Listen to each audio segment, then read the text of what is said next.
But I think we're just gonna get started. Today's podcast, I had like a couple of different ideas for stuff to focus on.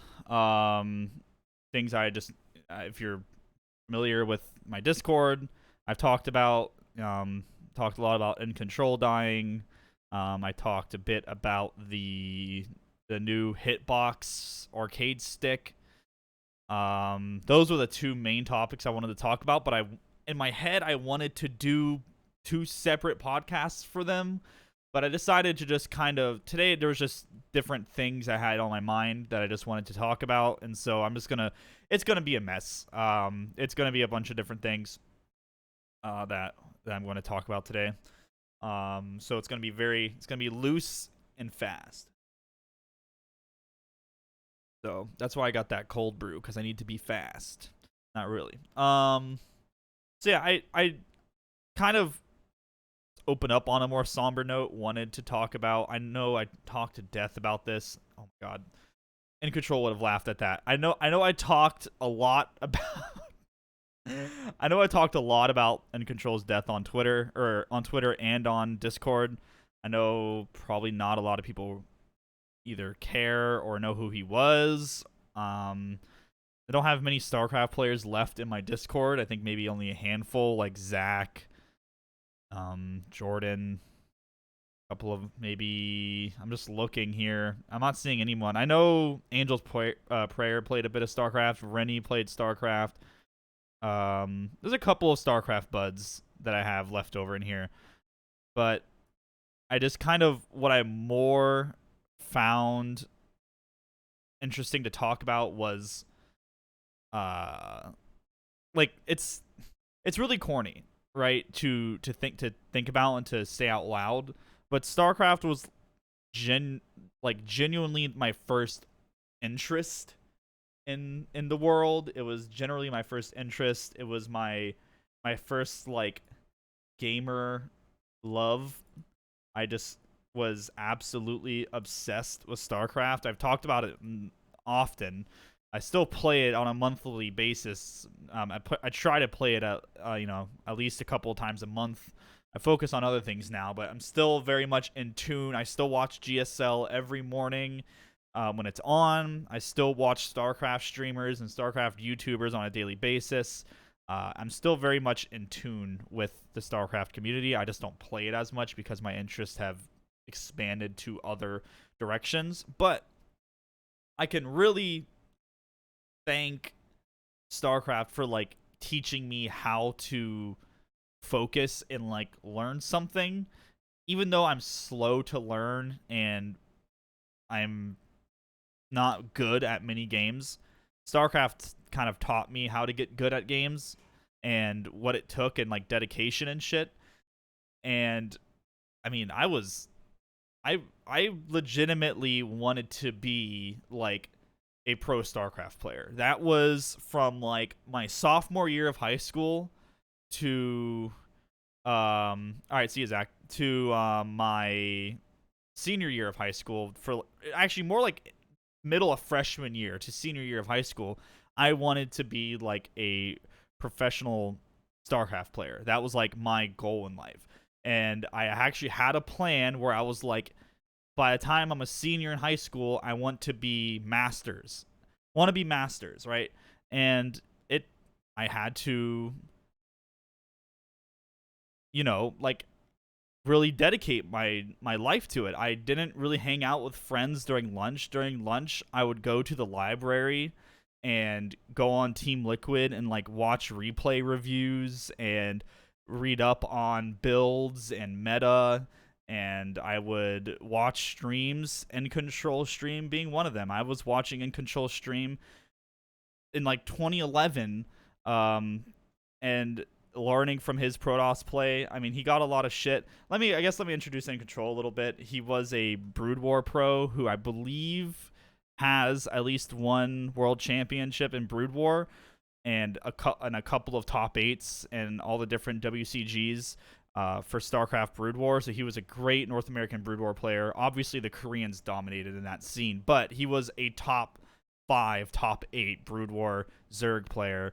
And then going into StarCraft 2, he didn't have as successful of a competitive career, but he slowly became a streamer, content creator slash I guess personality, and just in general.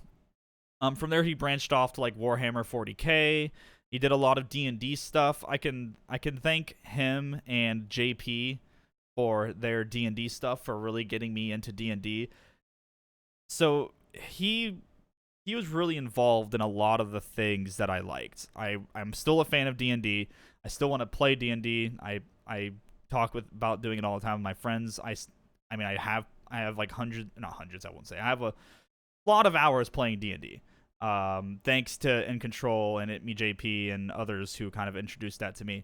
And so it was just kind of, he died so suddenly of a blood clot in his lung, and it was just so unexpected and just so fucking sad. It was so, I've never been more upset at like an online personality death. I think it's because it's probably someone who I've been most connected to.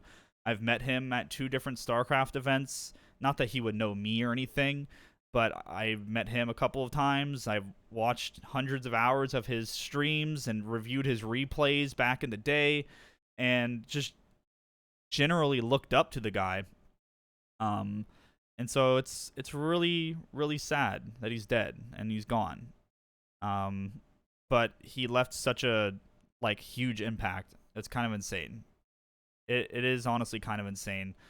If I mean, you see it here. There's Day 9's video talking about Incontrol, and he probably sums it up the best. It is a heart-wrenching stream, heart-wrenching video. I watched it live, and I would be lying if I said I didn't cry watching it. It was really cathartic, but also really sad to like see one of Incontrol's best friends just like break down talking about his death, because it was just so sudden, right? People, I mean, they compared a lot to Total Biscuit's death, because Total Biscuit and Incontrol were like buds, and they did a lot of StarCraft stuff together. They did the StrarCraft, and they did just a lot of commentary and content creation for StarCraft in general together. So it was like 2 StarCraft legends gone, you know? It was just like just another fucking huge blow to the StarCraft community. And yeah, that's also a big difference. Everyone knew TB was on the downswing. People always kind of talk about that last podcast he did, and you can just tell, man. It was people had years to kind of emotionally prepare for that. It doesn't take away from how sad that was. That was also just incredibly sad. But this was just so sudden, man. It honestly fucked me up for like 5 days. For 5 whole days, I was just so sad. I was just so sad because I was just such a regular consumer of his content and enjoyer of his personality. He was such a funny fucking dude. He was so funny. Probably the funniest commentator in all of esports. I genuinely mean that. I'm not just saying that. I think he is funnier. I think like him and Eris are like the 2 commentators that I like regularly laugh at. It's just, he was so fucking funny. He also, similar to Eris, had his very particular style of commentary, and he rubbed some people the wrong way with that. But I mean, if you leaned into it, it was just so funny and so just so fantastic. So kind of just looping it all around together. Him and he was one of my major inspirations for StarCraft. Him and like Huck were like the 2 NA players that I just followed so regularly in StarCraft, and it was just completely and utterly soul crushing to hear that he just died, just over, like he was literally like on a podcast like 2 days before, healthy, happy, hilarious. 2 days later, just in a moment, just gone, and it was just so sad. Um, and he had like a really like in retrospect like sad tweet where he just listed all these events he was going to, just talking and how excited he was. He had like fucking 6 StarCraft related events that he was going to be attending in August. People say StarCraft is dead, by the way. 6 StarCraft related events in August. He tweeted about it, and then like a couple days later, gone. But to kind of put it more positive though, I just wanted to kind of wrap up this StarCraft section because I know not a lot of my audience cares, but StarCraft it is and or was and is a really important part of my life because a lot of kids, like, I grew up playing sports like up until like the age of 12, but I didn't play sports because I wanted to. I played sports because my household literally had a rule that said you you have to be involved in a sport. So it was like, all right, Alex, what are you playing now? And I'm just like, I guess soccer. And so like I played soccer when I was a kid, played baseball, I played football, which I played probably the most. They forced me into a sport. But StarCraft was like the first thing that by choice I dedicated a lot of time to. I went to tournaments. I went to some little local Florida tournament over at God, what college was it? I'm blanking on it. It wasn't UCF. It was like an arts college in Florida, and it was sponsored and everything. And I went and I got top 8. It wasn't a huge tournament. I think only like 30 people maybe showed up, and I got Princeton. It was like an arts college. I don't remember what it was in Florida. I got top 8, and I was just so proud of myself. It gave me so much confidence, and it was like the first thing that I was just undisputably like, this is like a part of me. I had friends who would ask me, hey, do you want to go skateboarding, or do you want to go to this party or whatever? And I would be like, no, I want to play StarCraft. I want to play StarCraft. I want to play like, I just cared about nothing but getting better at this game. And I did eventually get to Masters. I did eventually make it onto a team that, for some weird reason in my head, once my name made it onto teamliquid.net, then I was like getting there. I was getting close to my goal of being like a professional player. I made it onto a team. It was actually based out of South America. There was me and one other North American player on the team, and they had a Team Liquid page. And so Team Liquid, to kind of put in perspective, is like the hub of StarCraft, right? So they have like a Wikipedia that teams and like their rosters will be posted on. They have a wiki with like tournament results and all that stuff. And so I made it onto a team that had a Liquipedia page, and I was in the list of players, and that was so cool. I have a screenshot on my computer of it. I will try and dig it up. I won't do it right now, but I did make it onto Team Liquid. I was on a Liquipedia team page. In all honesty, I didn't last on that team too long. I was only on the team for a couple of months because, well, they did a lot of South American and Central American tournaments because they were based out of that region. And I would be playing in these team tournaments, and I would get horrible connection. And it was just rough to play with like 200 ping. So I got a lot of cool experience playing against like it was Donde Cersopi. I don't remember the name of the team. I remember it was like something to do with like sun, or like the Spanish word for sun, or like light or something like that. I remember the logo was like a red, maybe phoenix or sun. It's like very vague in my brain. I'm really sad I don't remember. Yeah, Lido.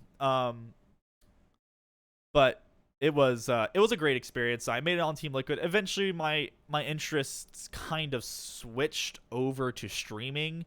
After that point, after I made it onto Team Liquid, I was in Masters League and StarCraft. I was like nearing the end of my senior year, 12th grade in high school, and I started working in my senior year of high school. And so my love for StarCraft is and always will be there, but my will to compete and to get it's brutal keeping up with StarCraft meta. Um, it was just that wasn't quite there.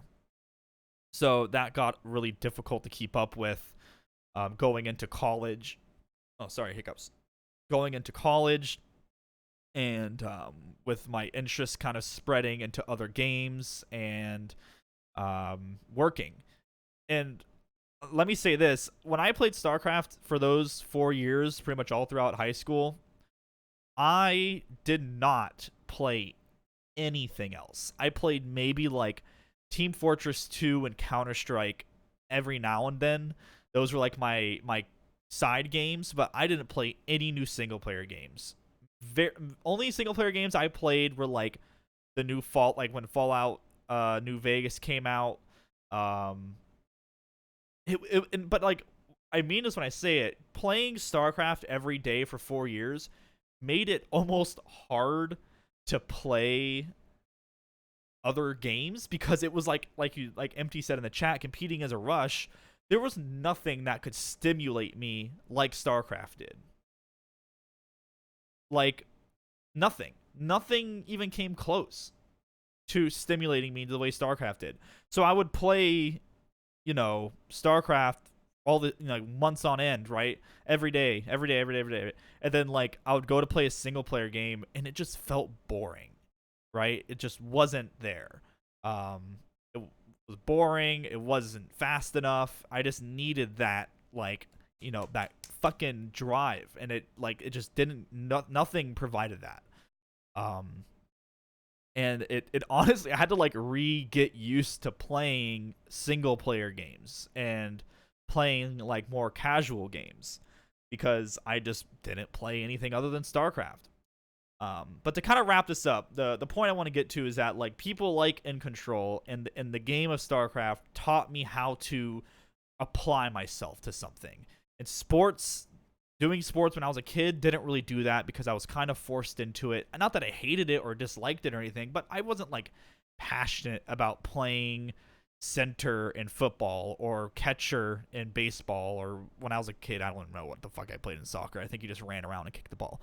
But I wasn't like, I didn't hate it, but I wasn't passionate about it. The StarCraft taught me how to be passionate about something and to apply myself, and that led into me streaming, where so if it was like day 9 and Huck and and Control that got me into playing StarCraft and learning it, the person that got me into streaming and learning how to stream was Buana. Buana TV. He look him up. He's like an original Justin TV admin.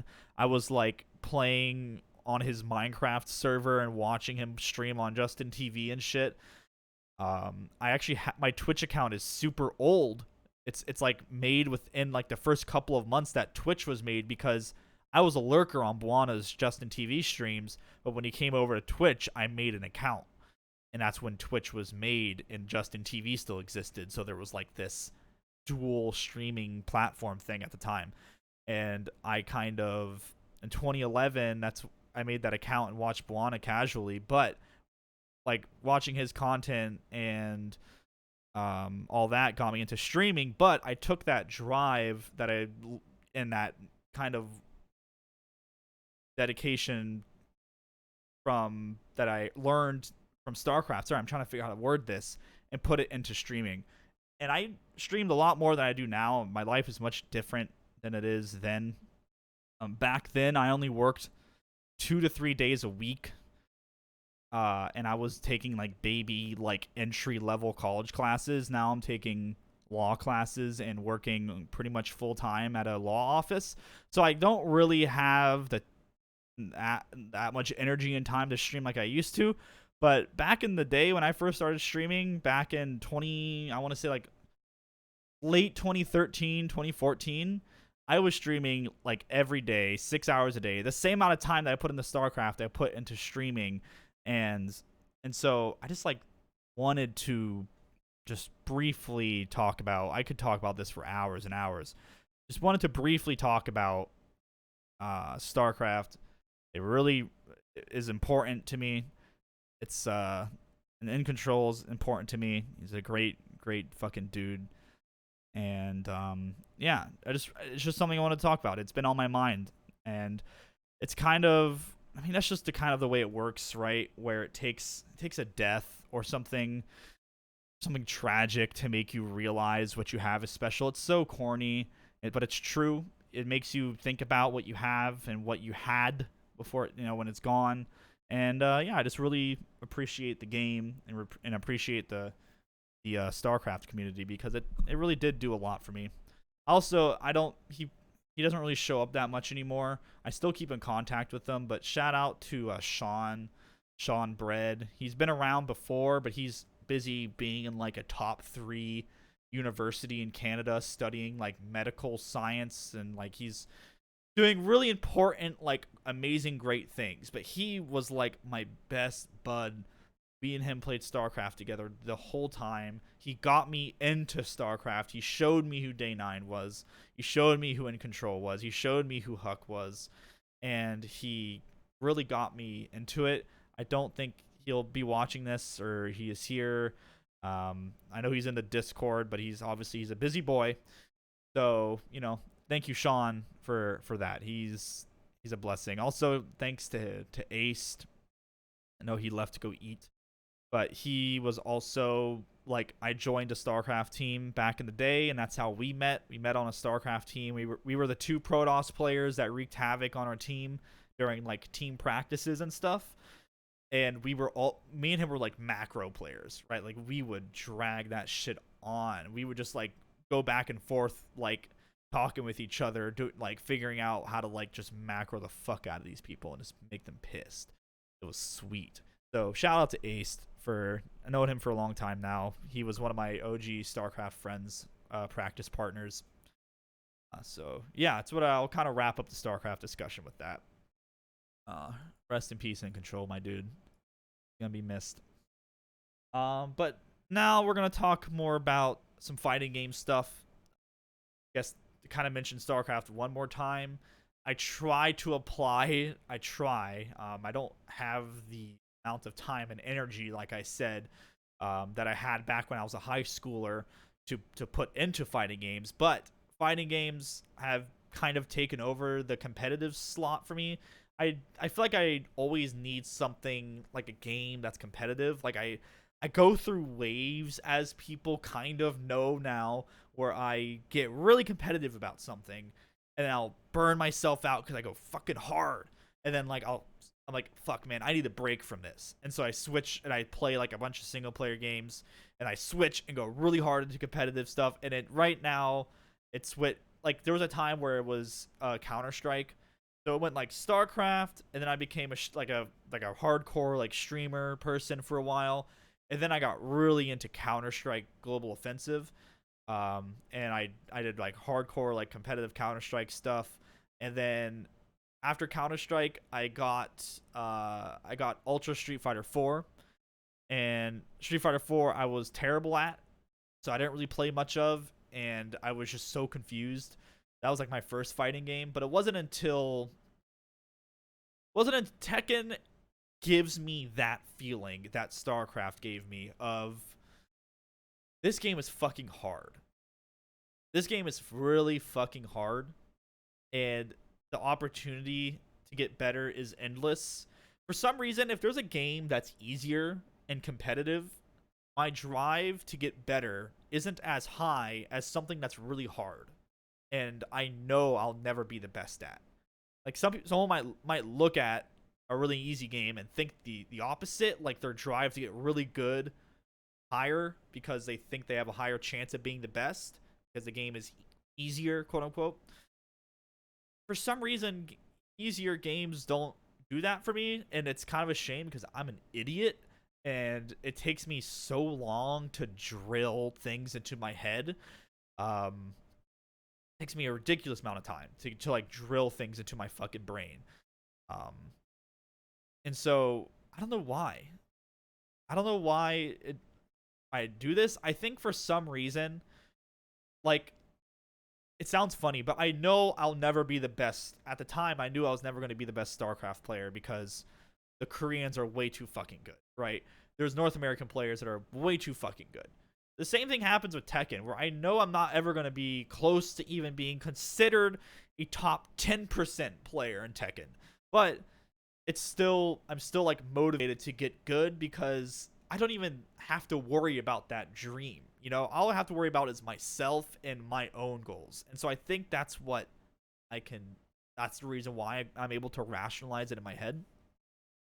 Why you play Persona 5 on easy difficulty then? I don't know, man. Why? Why did I do that on easy difficulty? I didn't. That's fake news. One second. Um, but I'm doing things a little bit out of order. I entered because it's more on topic. I entered in my first Tekken local. I entered my first Tekken local, and in Orlando, there's these juicy monthly tournaments that are rather large for, it's I think kind of the go-to monthly for the Central Florida area.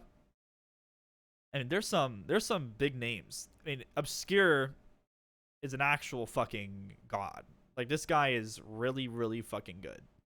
He got 5th place at CEO. I mean, he only lost to JDCR and Chanel, like two of the top 5 Koreans and StarCraft and Tekken right now.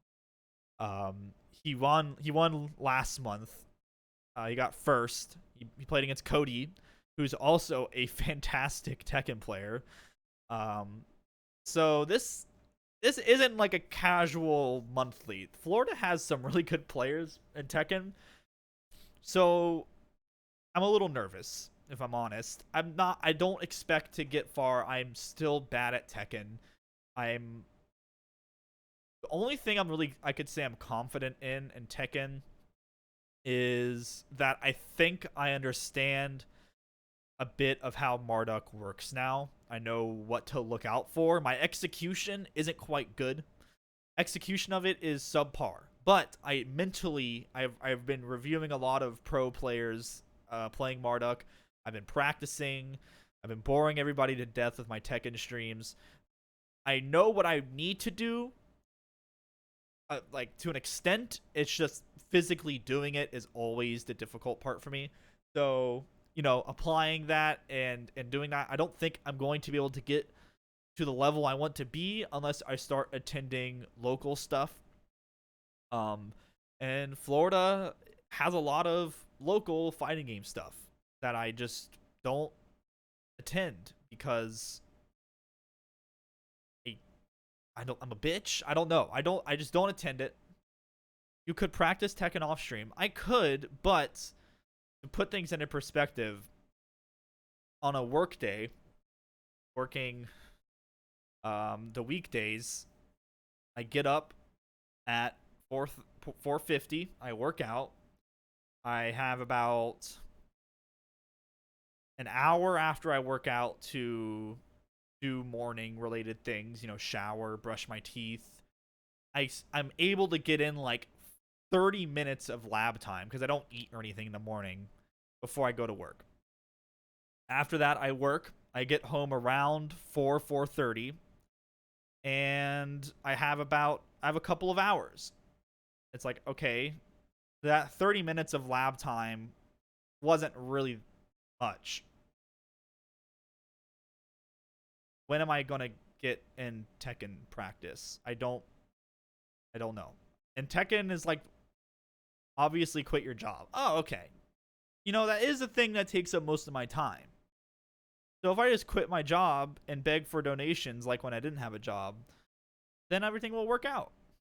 No, I mean, here's the thing. I know people aren't a fan of me streaming Tekken, but it is what I am the most passionate about right now. I talked about it before. CEO, like, and just being around the Tekken community really motivated me.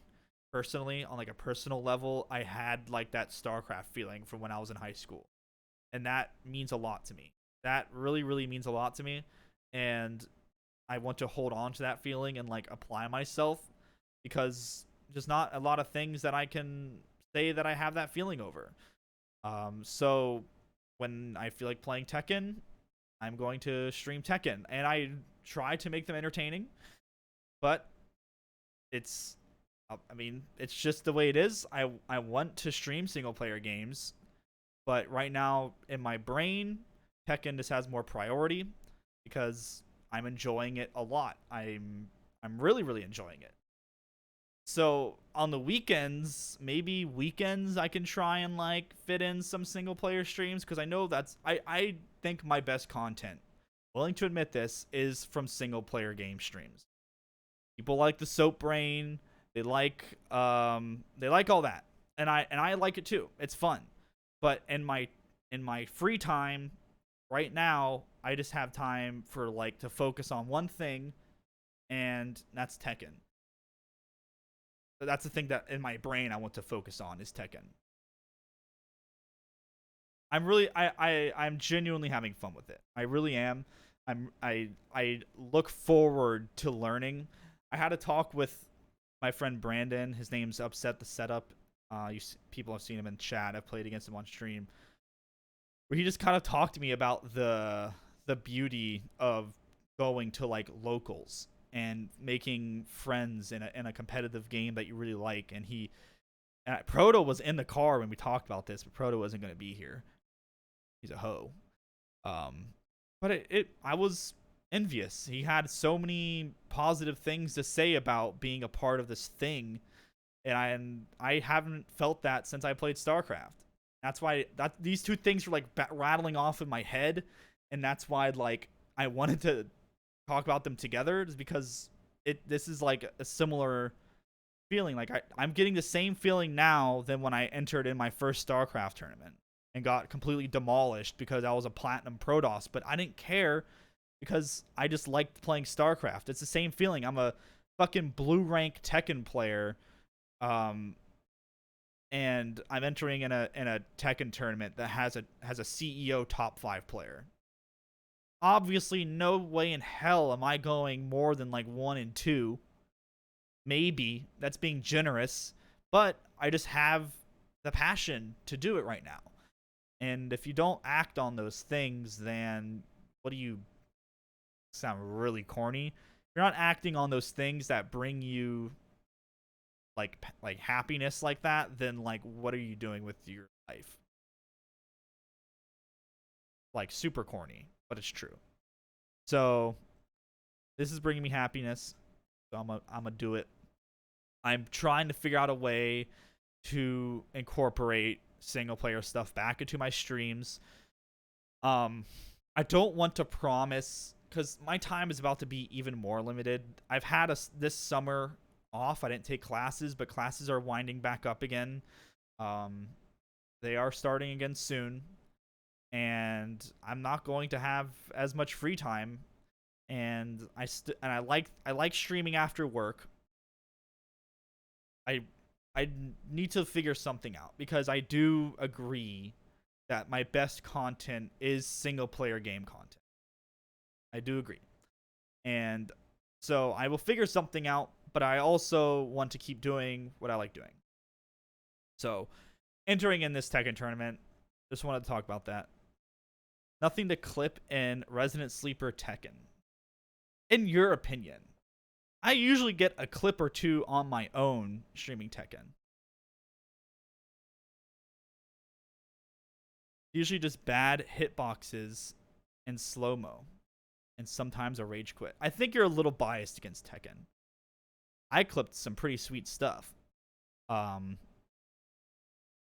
I I think Tekken's sweet. I think it's a great game, and yeah, I mean, I clipped a pretty sweet combo from the last Tekken stream I did into a really funny ending. So it's enjoyable. Um, I don't want to just leave my core community out in the water though, because as I've said, I know you guys don't enjoy it, but I enjoy it, and all I ever hear is stream what you're having fun playing. So I'm doing that, and I'm getting a. And I'm not saying anyone has to be there. You don't have to be there if you don't want to watch. But you know, stream what you enjoy, and then I stream what I enjoy, and then people don't like what I'm enjoying. So it's a little like I don't want to leave people out like out in floating water. Like, okay, when is he gonna stream? You know, when is he gonna stream a single player game? I'm trying to figure it out. I really am. You turned stream what you have fun into stream 8 hours of. I mean, I did that with Persona. I actually was talking on my stream the other day how I had a hankering to play Persona. I mean, also, I just have a history of not finishing games. I finish some games. I don't finish all games. This is getting a little off topic, but don't. I don't feel like I should have to say this. Don't get too invested in like a single player game that I'm playing. Because it's not just a streaming thing. I have a hard time staying connected to single player games in general. I'm not saying this about Persona 4. I still like Persona 4. I still want to play it. I just want to play Tekken more. And I don't think that is an absurd thing to think. I have very limited time in my schedule to stream. So when it comes down to it, what I want to play in that moment is what I want to play in that moment. I don't have these huge open windows of time where I could split my attention. It's more of like I'm really focused on this one thing. And that's what it is. What it is. Getting a little off topic though. Enjoying Tekken. It's a lot of fun. I like the community. I'm going to my first local, and I'm excited. And yeah, I have a lot of passion for this game right now. The final thing I wanted to just mention is just kind of the drama around the new Hitbox fight stick.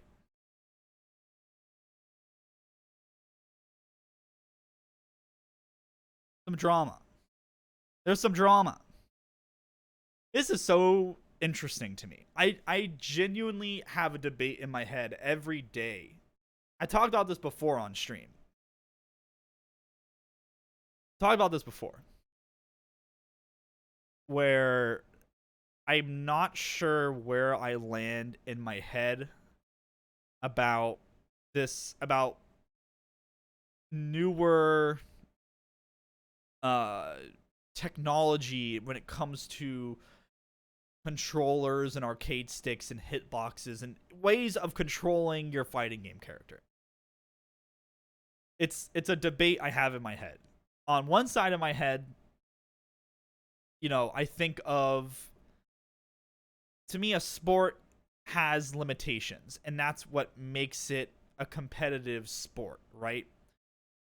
A football is shaped a certain way, so you can only do certain things with this football shaped ball. I don't know what kind of shape that is, right? This hand egg shaped ball. You can't do everything with it. You can only do certain things with this type of ball. You can throw it a certain way. You can kick it a certain way. You can't kick it from the point because it'll fucking fumble around and be all weird. It's like you have to work around this ball, right? You have to work around this size of field. You have to work around the size of this field goal. In basketball, you have a very specifically shaped hoop. You have a ball that's just barely smaller than it, and your goal is to get the ball into the small hoop. And you have a very limited amount of space that you can in the court. It's all about limitations, is what I'm getting at, right?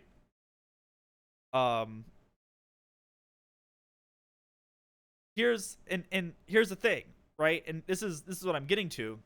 In my head, I don't know which way fighting games should go. Should fighting games go in the way of just keep going, technologically advancing, get better controllers, get better fight sticks that make things like Korean backdashing and forward dashing eat like literally in the press of one or two buttons. Something that takes people years and years of practice of getting good at, right? It takes these Tekken legacy players. You see them like Korean backdashing like fucking gods. Well, they've been practicing that shit since Tekken 5. And then now there's a hitbox fight stick that just does it for you. I won't say does it for you, but makes that significantly easier. I'm not saying, like MT said in chat, this will take a lot of practice to get used to, or to get used to using. Totally true. But this is significantly easier than actually learning how to like Korean backdash, for example. I'm just using this as an example because it's what they're displaying. They're doing electrics.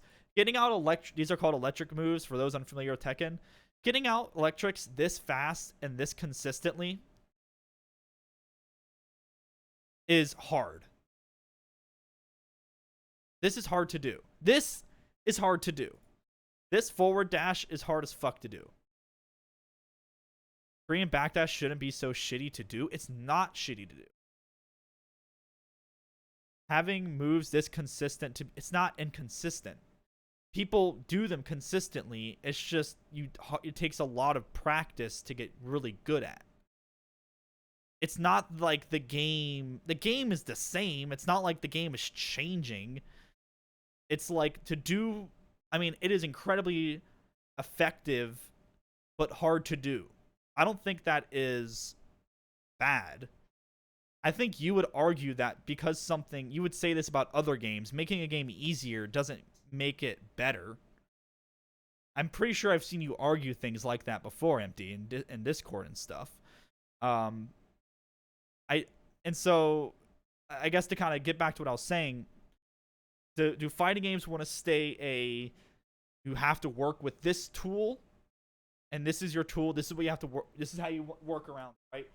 This is how you get around. This is how you play the game. You have to work around this technology.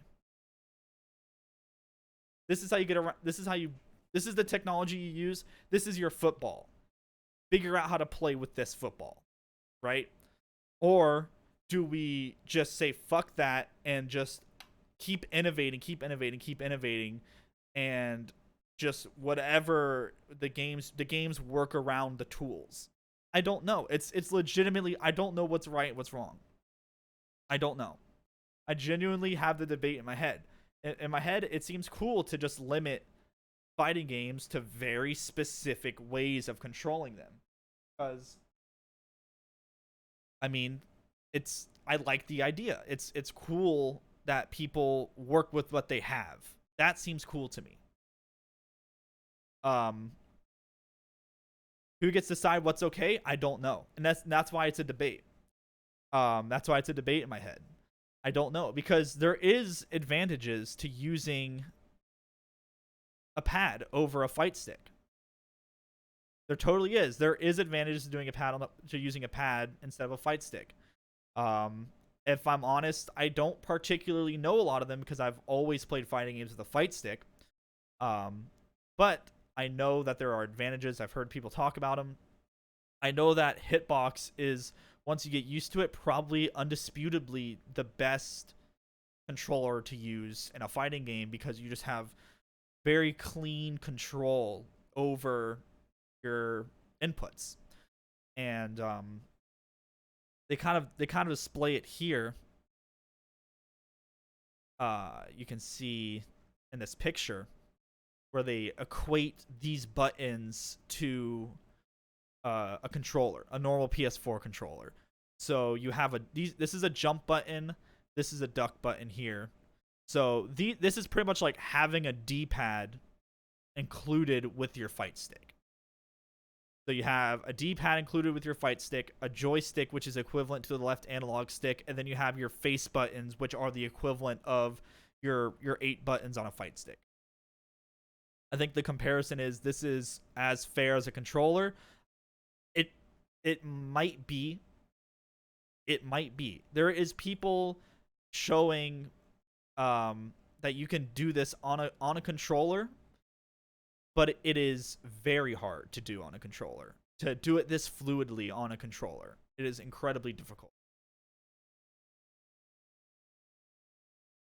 Yeah, it's hand cramping. There's a video of Super. I have it on. If I go here, onto my Twitter, here's Super Akuma, a Tekken pro, doing the same thing. So he's doing a. I don't have time to describe what he's doing. He's doing something that you could only do on that Crossbox or whatever the fuck it's called with the controller. And you see he's literally using the D-pad and the analog stick at the same time.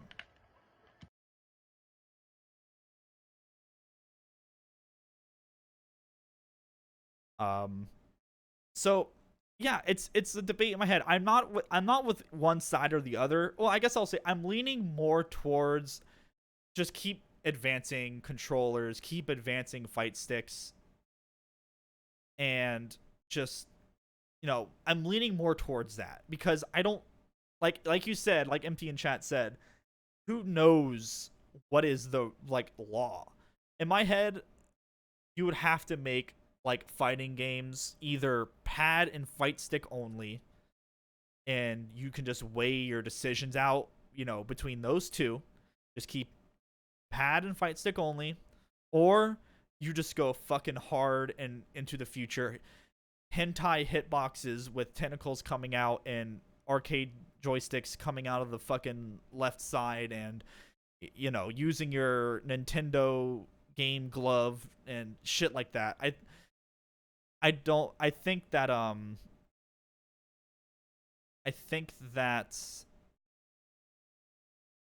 that is probably the only reasonable way to go about it. What I just kind of find a little hard about that is it's obviously you still have to learn how to get used to it, but I don't know if I'm like holding on to some sort of like weird like respect or some shit, but it's like I just respect people who use like original shit because you're working with a tool that has limitations. If you continue to use it in a world that would allow upgraded shit, you would be at a disadvantage. You're just straight up at a disadvantage if you don't adapt. And is it reasonable to expect competitors to always be on the razor edge of new arcade sticks? Are people going to be showing up to I mean, you can easily make a custom fight stick, right? Show up to a show up to a tournament with a custom fight stick that you've had under wraps, that allows you to do a very specific thing. It's like modded in a certain way that allows you to do something very easily, or whatever. I'm not doing a very good job describing it, and then you just like destroy people because you're able to do this thing really easily depending on the game. Being very vague here, but I hope I'm getting the idea across. That I don't know how dangerous it is. I don't know. I don't know how dangerous it is because it's a slippery slope. I think this better player still wins even if one person is using this controller. You're probably right. You are probably right. Good players can all do this stuff without it. And right now that is totally true. That is completely true. One can do it with less discomfort. Yep. That right now that is true. I'm thinking like future. I'm thinking like cuz if we're going in a direction where it's free game, bring your crazy fucking arcade sticks and modded controllers and shit, then imagine what people are going to be doing. I'm sure someone's going to find some really crazy cheap shit, right? That is just going to give them a huge advantage. And I can't fathom what it would be because I'm thinking more of the future. Thinking more of the future. And I'm not a I don't completely understand. I know a bit about like arcade sticks and arcade stick modding and the way the different like chipsets work in them that allow you to do certain things. Um, but I don't know what the potential is. I definitely didn't see an arcade stick with a dedicated, jump button coming out, but it's here. It's called the cross up.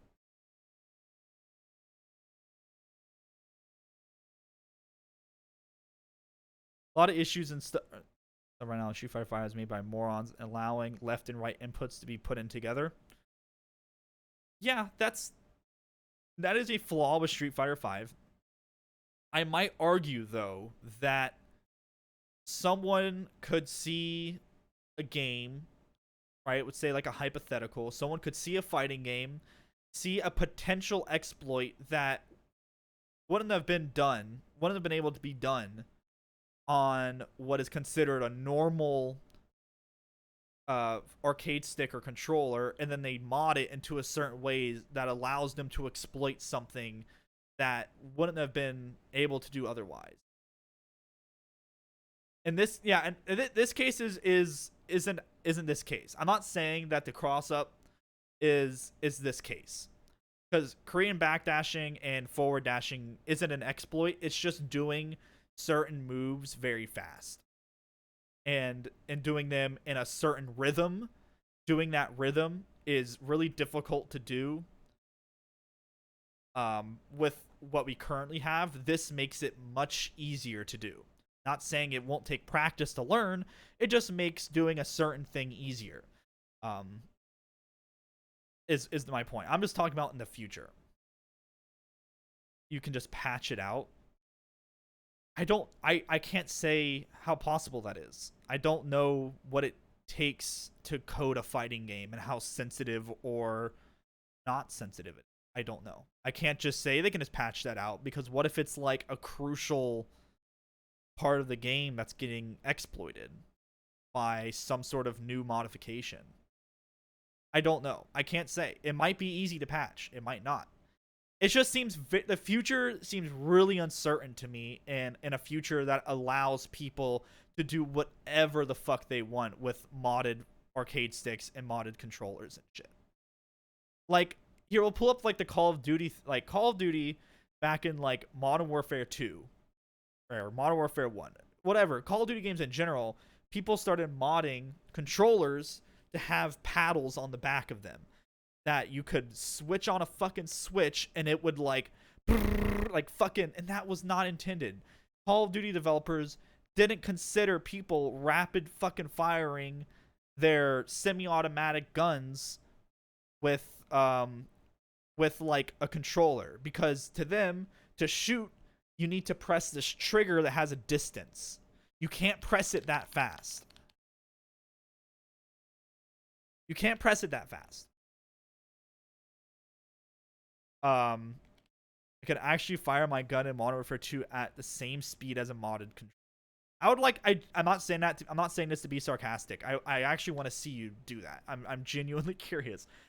I don't have a. Do I have an original Xbox controller? So this is, or sorry, this is an Xbox 360 controller. There's like a centimeter of like travel distance. When Call of Duty made like a semi-automatic weapon, they gave it more damage because it's a semi-automatic weapon. You have to continuously pull the trigger for. They didn't account for these modded controllers that allowed you to shoot the most powerful weapons at machine gun speed, so even arguably faster than some of the machine guns. They didn't account for that, and I think in like pro Call of Duty scene, those controllers were banned. Yeah, it was awkward to hold. Yeah, for sure. I mean, if you're like vibrating your fucking finger and like trying to aim, I can't see you like rattling your fucking controller and aiming very well, right? But this is like kind of a similar situation where, like, how would they patch for something like that? I know that Call of Duty and fighting games are completely different types of games, but in a situation like that, like how does Call of Duty patch someone with a modded controller firing at super speed? You could put a limit on semi auto rate of fire. Yeah, that's true, but that might be true, but couldn't that possibly punish players that were actually really fast? Like, I think you should be rewarded if you're able to pull the trigger that fast. It's like a whole thing, right? I agree with what you said. I actually agree with you. But there would be people that argue that, right? I actually agree with what you said. Just put a limit. Um, what I'm trying to get to overall is I'm leaning more toward a future where we allow all types of controllers and all types of arcade sticks and stuff like that. I am just worried about like crazy shit, right? I'm just worried about how crazy it gets. Like if you just open it up to that world, I mean, what are people going to come up with? And I don't want to I kind of don't want to live in a world where I have to buy a new fight stick, feel like I have to buy a new arcade stick or fight stick every year because this new one gives you an advantage. Now this gives you this other advantage, and there's more advantages and more advantages. There's kind of a nice feeling in my head too, to also just being like, this is my tool. This is my tool to get around the game. This is the only tool I have to get around the game, and others similar to it. Right? There's others similar to this tool, but everyone is mostly on the same playing field. I know pads are arguably a little bit better than arcade sticks, but I would say that they're pretty even. There's trade-offs.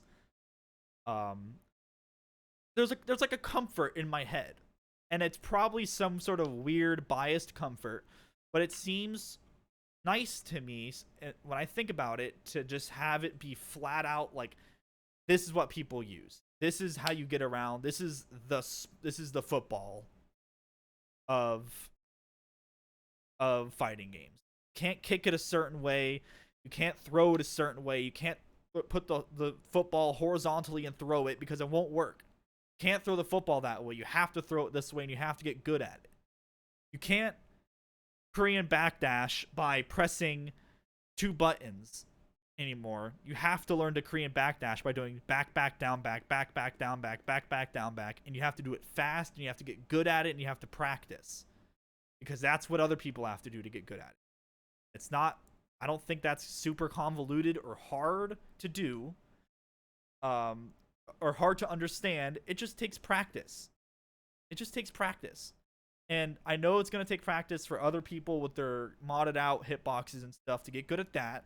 But once they get used to it, they will be at an advantage compared to me if I was up against them, which I probably won't be because I'm not good at Tekken.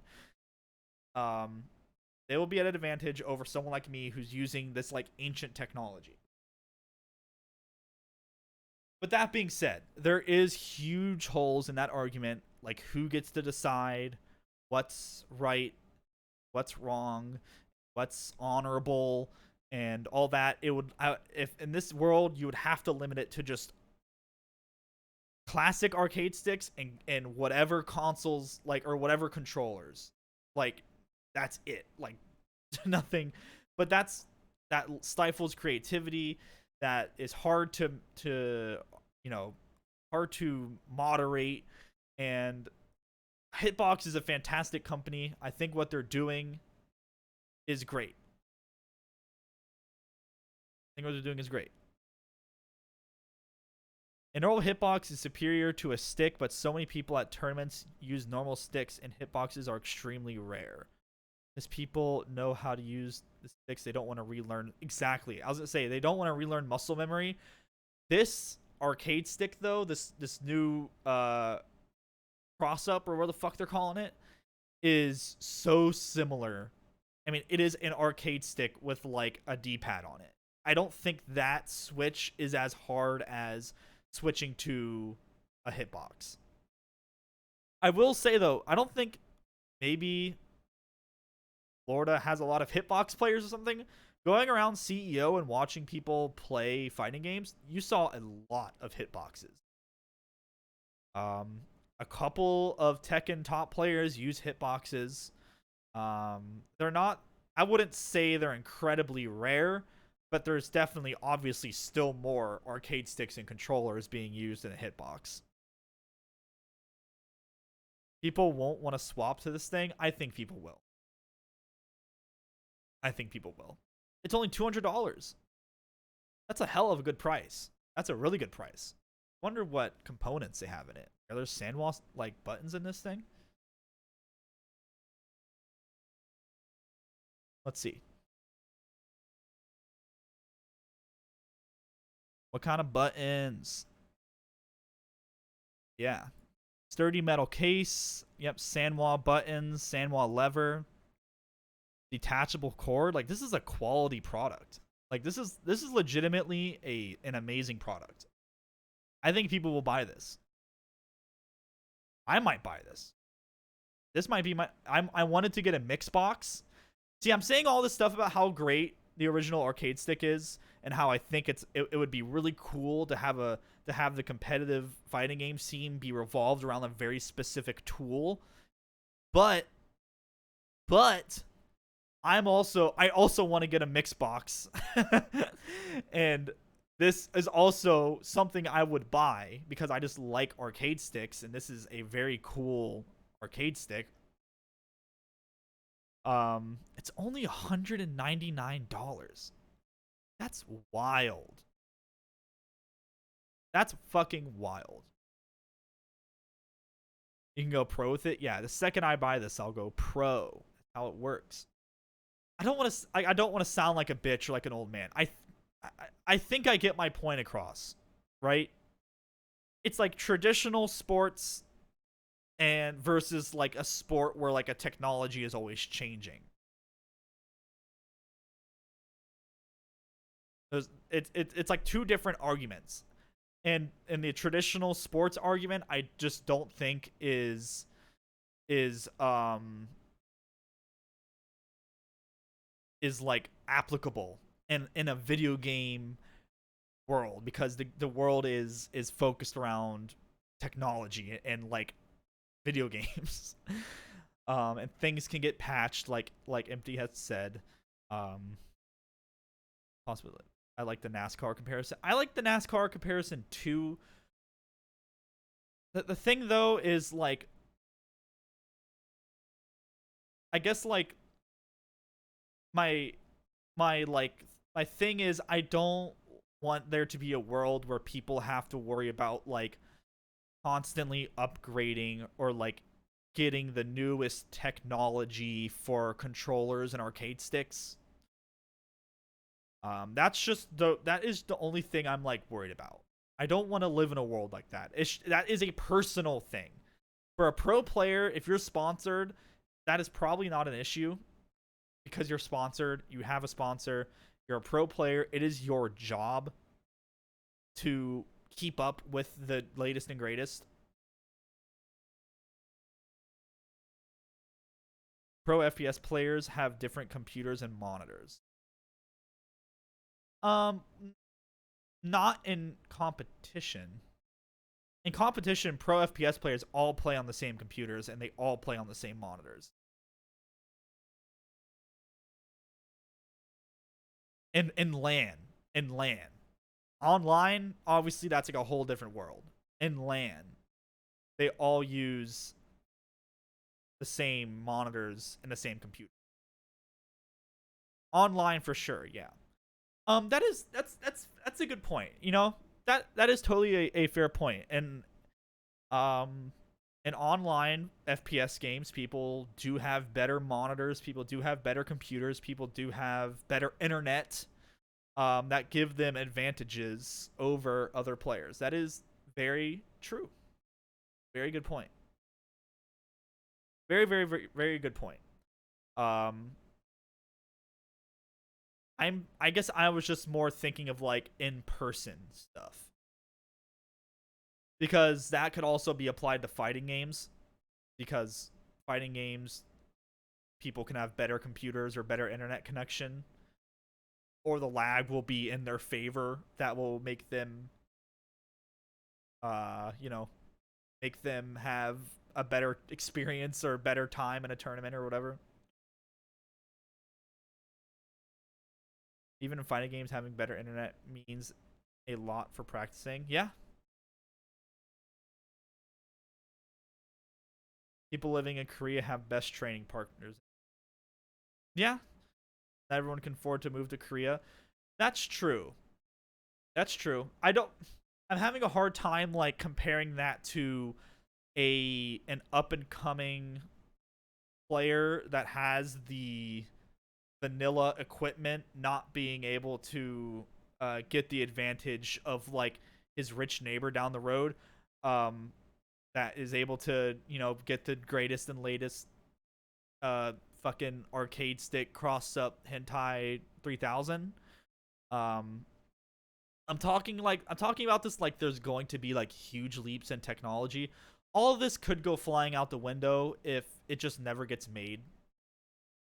It's totally a possibility that Hitbox makes like not that much money off of the stick, and um and they stop putting research into more advanced controllers and arcade sticks. It's totally a world where that never happens.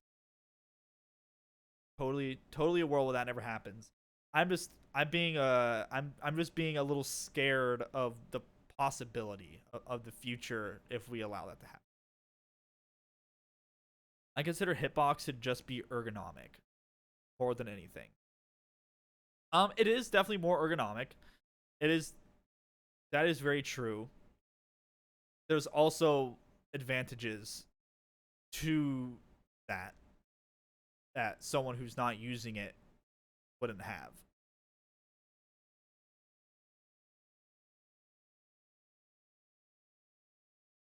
And I guess that this all just boils down to I want to say I have like found the line. Like I said, it boils down to, do we want there to be limitations for players?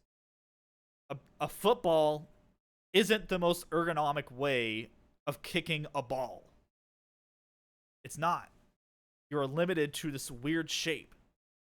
You have to kick the ball the best as you can with this weird shape. You have to Korean backdash the best you can with this weird controller or with this weird arcade stick. Just the way it is. It's for what the gods up in the sky said. This is what you're playing on, and there is some there is some like, I like the idea of that still. I like the idea of that still.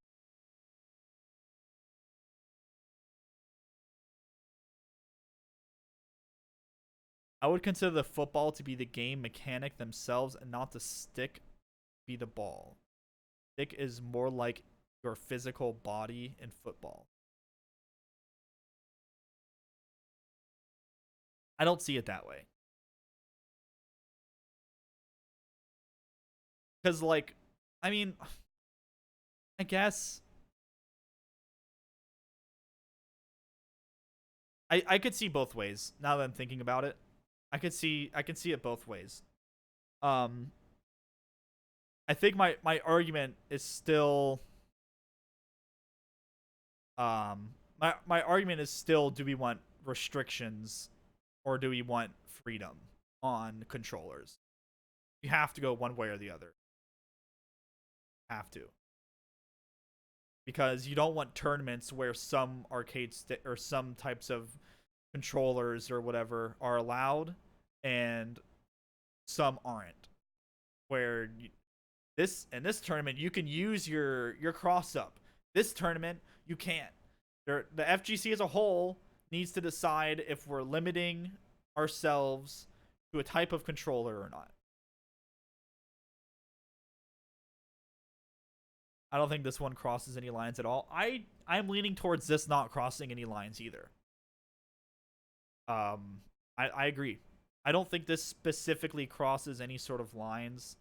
Um, I agree. It's a it's an interesting concept. Like I mentioned earlier, you can't use macros in any serious tournament. That's true. That's true. I guess what it comes down to is just like what way are you pressing the buttons to move your character and to like do moves? Are you doing that with an arcade stick? Are you doing that with a controller? Are you doing that with a hitbox? That's as long I think I've like as long as someone had as long as someone's doing like it's only able to control the basic things and not adding anything extra, then I think that's okay with me. I think that's okay with me. Um, but yeah, it's a very interesting topic to me. I still kind of like the debate in my head of do we restrict arcade sticks? Do we restrict ourselves to just arcade sticks and pad? I still like that argument. I'm not saying I agree with it 100%. It's just an argument that I've heard and it's an argument in my head. It's an interesting concept. But my voice is starting to get a little hurty, so I'm gonna go ahead and end it here. Thank you guys for watching, and thanks MT for discussing it. And Isaku shows up right at the end. Putting a second set of directional buttons is inherently adding something extra. That is a good point. Someone who plans on getting a hitbox maybe for Christmas, I have to defend. Pad has those buttons. That's the argument I keep seeing for the Crossbox, or the cross up box, or whatever the fuck you want to call it, is that it does the same thing as a pad. It does it more comfortably than a pad, but it does do the same thing as a pad. It's just more ergonomically oriented than a pad. Easier to do because of the ergonomics of it. And that's where the argument keeps coming around to, do we want to limit the way these things work or not? Do you want to limit the way these things are designed? Or do we keep them the OG way? That's the debate that the tournament scene is going to have. That's the debate. So, thanks for watching. I'll be around this weekend on the Discord. I streamed all this week. I might stream this weekend. I'm feeling motivated, but we'll see. I might stream some Monster Hunter this weekend. Keep an eye out for that. And yeah. Thanks for watching, my dudes. Have a good rest of your night. Peace.